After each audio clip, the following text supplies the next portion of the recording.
the human radar, and the first crack. 91% of people lie regularly. At work, at home, to friends. And most of them believe they're good at it. They're not. In the next few minutes, I'll reveal. First, the invisible signal the body emits under the pressure of lying. Second, the fatal mistake 99% of people make when trying to catch a liar. And third, the psychological technique used by the FBI that you can apply today. But first, observe this movement, a simple blink. It looks normal, but in a specific context, it can expose a person's deepest secret. This is the untold story of an interrogation, the case of Mark Jensen, an executive who seemed to have an answer for everything, but whose body was telling a completely different story. We all have a built-in lie detector. It's a primitive system, forged by millions of years of social evolution. We needed to know whom to trust in the tribe to survive. But in modern society, that system is overloaded. Lies have become more sophisticated, and our biological radar often fails, picking up false positives or ignoring clear signs. We trust words too much, the logic of a story, and forget that truth is not told only by the mouth. It leaks through every pore, in tiny gestures and reactions that last a fraction of a second. The mistake everyone makes is looking for the lie in the wrong place. A liar's mind is a chaotic place. It's performing a double task. First, suppressing the truth, which already requires significant cognitive effort. Second, constructing and maintaining a false narrative, remembering all the invented details to avoid contradictions. This overload, known as cognitive load, is our greatest ally. It's what causes cracks in the facade. While the liar's mouth is busy weaving the fiction, the rest of the body, controlled by the limbic system, the honest, emotional part of the brain, begins to scream the truth in silence. Let's go back to Mark Jensen. Sitting in the cold room under fluorescent light, he looked perfectly calm. His story was cohesive, his tone steady. To a casual observer, he was innocent. But the detective in the room wasn't just listening to the words. He was watching a silent theater. There was a detail no one else in the room noticed, an almost imperceptible tick that betrayed his entire performance. This detail is the first secret to decoding lies, something far beyond the old idea of not looking into the eyes. It's far more subtle and far more powerful. The truth behind a lie is that it is fundamentally an act of stress. The body reacts to the creation of a falsehood the same way it reacts to a physical threat, with a cascade of biochemical reactions. Adrenaline and cortisol flood the system. Breathing changes. Skin temperature fluctuates. Real emotions, fear of being caught, guilt, must be masked by fake emotions. And it's in this internal conflict, this war between the brain that lies and the body that feels, that the first clue always appears. A clue that most of us completely ignore, but once you learn to see it, you can never unsee it. The first mistake everyone makes when trying to detect a lie is focusing on eye contact. He didn't look me in the eyes, so he's lying. That's the popular belief, and liars know it. Experienced liars actually do the opposite. They force eye contact, staring at you in an attempt to appear sincere and confident. They overcompensate. This turns the most common advice about lie detection into a trap. The real key is not the presence or absence of eye contact, but the microexpressions that flash across the face during high pressure. They are the first real crack in the armor. A microexpression is an involuntary burst of genuine emotion. It lasts less than a fifth of a second. A flash of fear, contempt, anger, or surprise that the person is trying to hide. When Mark Jensen heard the main accusation for the first time, his conscious expression was confusion and denial.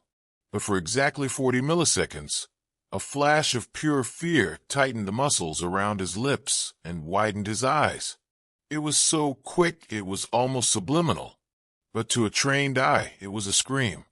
The conscious brain can lie, but the limbic system, which controls these expressions, cannot.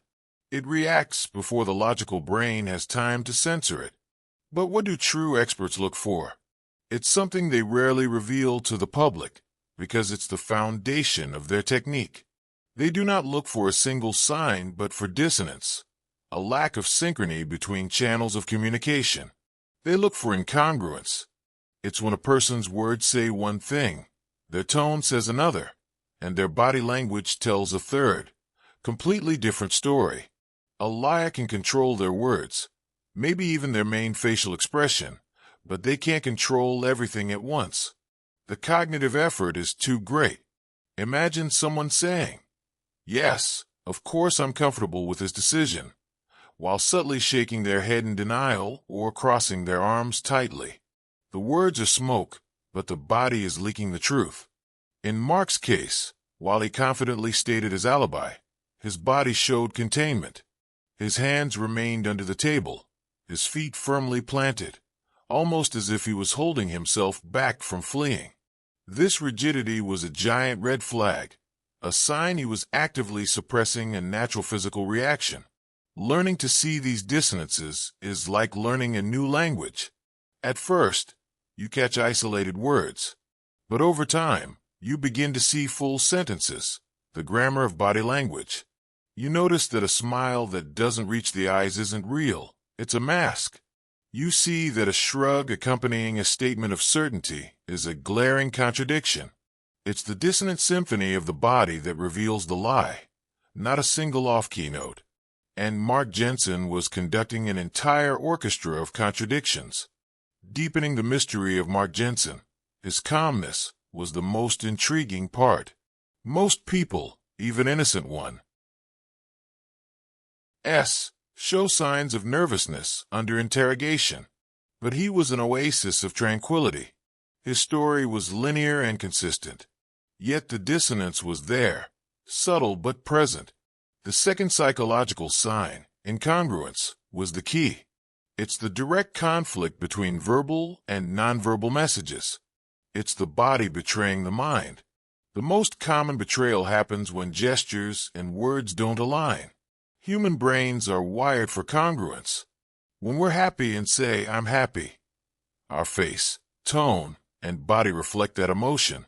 When a liar tries to project an emotion they don't feel, the performance is rarely perfect.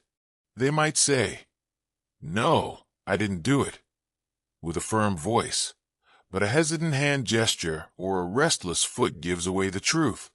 The detective noticed Mark's gestures were delayed. He would make a statement and a second later perform the corresponding gesture, like a poorly dubbed movie. This delay is a sign that the gesture is conscious, performed, not a natural expression of emotion. And then came the detail no one saw, the detail that resolved the subloop of the mystery. It wasn't on his face or in his eyes. The truth was hidden under the table. While calmly describing his day with precision, his left hand, out of everyone's view, was clenched into a fist so tight his knuckles were white. It was a gesture of containment, of extreme stress or anger, completely inconsistent with his calm persona. It was the silent scream of his limbic system, a physical contradiction to his verbal narrative. He was literally holding himself together. Why does the body betray us this way? Because of evolution. Verbal language is relatively recent. Body language, on the other hand, is ancient, a survival tool directly connected to emotion. When we lie, we use the newer, logical neocortex to override the older, honest limbic system. This internal battle consumes immense mental energy, and inevitably, the truth finds an escape valve. A clenched fist, a bouncing foot, a shrinking shoulder. This incongruence isn't just in gestures. It appears in voice tone too. Someone may speak calmly, but if their tone rises at the end of a declarative sentence, turning it almost into a question, it reveals uncertainty. This is known as uptalk. Mark did this. His strongest statements of innocence often had an upward inflection, as if he were seeking the detective's approval, as if seeking confirmation that his lie was working. Another piece of the puzzle. Another dissonant note in the symphony of deception. The truth behind why we lie is simple: survival. Lying is a strategy to avoid pain, punishment, or social disapproval. It's a defense mechanism, but it has a psychological cost. To lie convincingly, the mind must dissociate from the truth, and this dissociation reveals itself in a fascinating and telling way, through language. This is the third psychological sign, and one of the most reliable, because it is almost entirely subconscious. It's the use of distancing language. A truthful person tends to use strong personal pronouns. I arrived at 9. I saw the email. I left for lunch. The I places them at the center of the narrative. A liar instinctively tries to create distance, removing the I. Instead of, I didn't take the money, they may say, the money wasn't taken. That didn't happen. They speak in passive voice. They describe the event as if they were an observer, not a participant. It's an attempt to absolve themselves through grammar. In Mark's interrogation, this pattern was clear. When speaking about neutral parts of his day, he used I constantly. But when the story approached the critical period, his language shifted. Well, the car was parked, the meeting happened, then the decision was made. He removed himself from the narrative.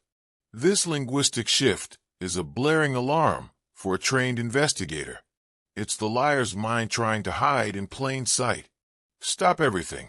This is crucial. It's not about the words they use, but the words they avoid. They avoid names, possessive pronouns, direct phrasing. Instead of, I crashed my car, a liar says, there was an accident with a car. Removing my and I is an attempt to minimize responsibility and emotional connection. If this analysis of self-betrayal is opening your eyes, imagine what comes next. Tap the like button so the algorithm knows you want more content that keeps you one step ahead. And subscribe, because the next sign is the most counterintuitive of all. This distancing also appears through formality and euphemisms. A person may use overly formal or technical language to create emotional distance. They may refer to a serious act with vague terms like the incident or that situation. It's a way to sanitize reality, to make it less real and therefore less culpable.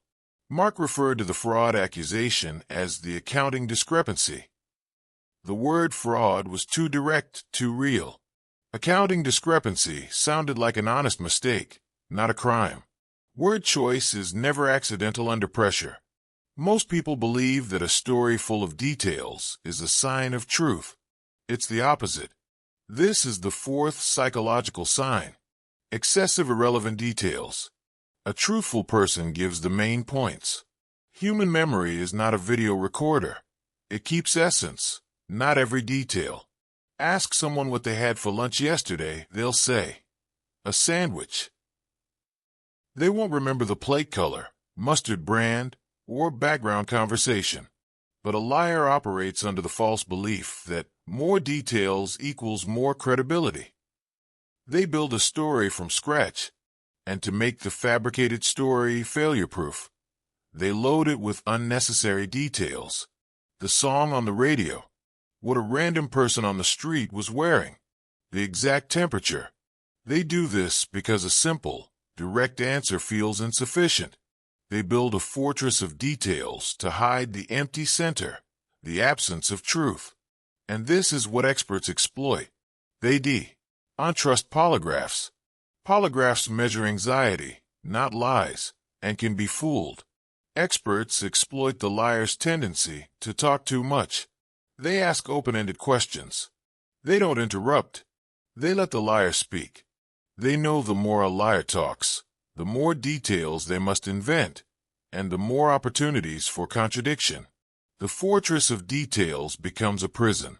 Each extra detail is another bar in the cell they're building around themselves. Mark fell perfectly into this trap. When asked about his morning, he didn't say he went to the gym. He described the man on the treadmill next to him, the locker room conversation, the traffic on the way to work, with vivid and unnecessary clarity. It was a performance. A truthful person would simply say, "I went to the gym and then to work." Mark's memory was too perfect. It was scripted. And a script, unlike real memory, lacks flexibility. This recontextualization changes everything. The interrogator's silence wasn't passivity, it was a weapon. He was giving Mark enough rope to hang himself. Each irrelevant detail was a gift, something to verify later. Was the man on the treadmill real? Did the locker room conversation happen? Fabricated details are often where the whole story collapses. Now we reach the fifth and most misunderstood sign, the eyes. As we said earlier, popular wisdom claims liars avoid eye contact. But psychological reality is far more complex. Inexperienced liars, like children, may look away from shame or discomfort. But sophisticated liars do the opposite. They engage in ocular dueling, a rigid, almost aggressive stare to monitor your reaction and project sincerity. This fixed gaze is overcompensation. The liar knows you expect wandering eyes, so they force the opposite. And this effort is itself a sign. Natural eye contact is fluid. We look at the person, then to the side to think, down for a moment. It's a dance. A liar's overcompensated stare is rigid. A stare that doesn't blink. A stare that observes, not connects. Mark had that stare. A steel gaze that betrayed nothing, because it was actively controlled. While most people look for eyes that wander, the top 1% look for the opposite. The stare that doesn't blink. They look for blink rate changes. Under cognitive load, blink rate decreases during fabrication. After the lie, it spikes, like an exhale of relief from the brain.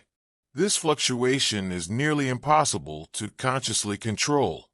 Which brings us to the secret technique interrogators use to break that facade. They don't challenge the stare. They force the brain to access different memory systems, requiring natural eye movement. A question like, "Describe the layout of your office." This forces visual memory, prompting eyes to move upward. If someone can describe a complex place without moving their eyes, it's rehearsed, not remembered. Thus, the true sign isn't eye movement itself, but the anomaly in eye patterns. First, establish their baseline. Then observe deviations during pressure. That's exactly what the detective did. With all 5 signs piling up, microexpressions, incongruence, distancing language, excessive details, and the paradoxical gaze, the stage was set for the final move. The secret technique is not physical intimidation, but cognitive pressure. Interrogators exploit the fact that lying is mentally exhausting. Their goal is to make the lie impossible to sustain. And the most effective way is to break the liar's script. Most liars rehearse their story chronologically. They memorize the sequence A, B, C. The cognitive pressure technique attacks this linearity. Okay, Mark, now tell me your day backward. Start from the moment we arrested you and go back to when you woke up. For a truthful person, difficult but doable. For a liar, a nightmare. They have no real memory, just a script. And scripts don't work in reverse. Trying to reverse an invented story skyrockets cognitive load. Pauses grow longer. Fillers multiply. Confidence evaporates. Details contradict each other. That's exactly what happened to Mark. His calm collapsed. He stuttered. His eyes wandered for the first time. He couldn't maintain the timeline. The fortress he built imploded under a single question that changed the rules. But the detective didn't confront him. He didn't press the inconsistencies. He paused, leaned forward, and asked, "Mark, where did you buy the watch you're wearing?" The question hung in the air, bizarre and unrelated. For an innocent person, odd but easy to answer. For Mark, it was a bullet. It was the ultimate pattern interrupt. His entire mental preparation revolved around defending himself against a fraud accusation. His scripts, his posture, everything was built around that. The question about the watch bypassed all defenses. His reaction was devastating. He paled, looked at the watch like he'd never seen it before, stammered an incoherent, "It was a gift." His emotional reaction was 100 times stronger than anything he had shown regarding millions in alleged fraud. What did the detective know? What did the question reveal? Nothing about the watch. The question wasn't about the watch. It was about the reaction. It was a stress test aimed at an unknown nerve, and the reaction confirmed it. Mark wasn't lying about the fraud. He was lying about something else entirely. The plot twist was forming. The signs revealed deception, but not what he was deceiving about. Mark's body was screaming the truth about a deception, just not the one everyone assumed. The watch question changed the course of the interrogation. The truth behind the watch was the key. It wasn't stolen. It wasn't expensive. It was a gift from a co-worker he was having an affair with. The fraud accusation coincided with the height of his extramarital relationship. He was living a double life. And here is the final twist. Mark Jensen was innocent of financial fraud. Another executive D set him up. But when the investigation began, Mark panicked. He assumed it would uncover his affair. His entire deceptive behavior, all 5 signs, came not from guilt over fraud but from terror of exposing the affair. He was afraid of losing his family, not going to prison. The watch question hit the center of his real fear. The interrogators used this leverage, not to prove fraud, but to reveal the personal lie. His credibility crumbled, though later cleared of fraud. The truth about his personal life destroyed his marriage and career.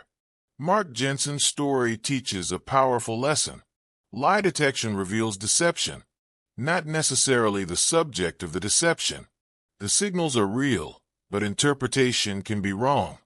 After detecting a lie, the real question must be, what truth is this lie trying to protect? The story leaves us with a fundamental truth. The body does not lie. It may not reveal the full truth, but it unfailingly signals the presence of a lie. The 5 signs, microexpressions, incongruence, distancing language, excessive details, and paradoxical gaze, are not tricks. They are windows into the internal battle between truth and deception. But detecting deception is not discovering truth. It is an invitation to ask better questions, to dig deeper, to understand humans more clearly. Ultimately, there is no single infallible sign, no Pinocchio nose. Lie detection is the art of pattern recognition. It is about clusters of signs that together tell a story the words don't. It's about establishing a baseline and noticing deviations. Listening with your eyes. The human body is a walking polygraph. Most of us were simply never taught how to read it. Now you have. But deception has a twin manipulation. In the next video, we'll analyze the 3 personality traits of a master manipulator and how they use your own psychology against you, making you doubt your reality. Click the video on screen now to protect yourself and stay one step ahead.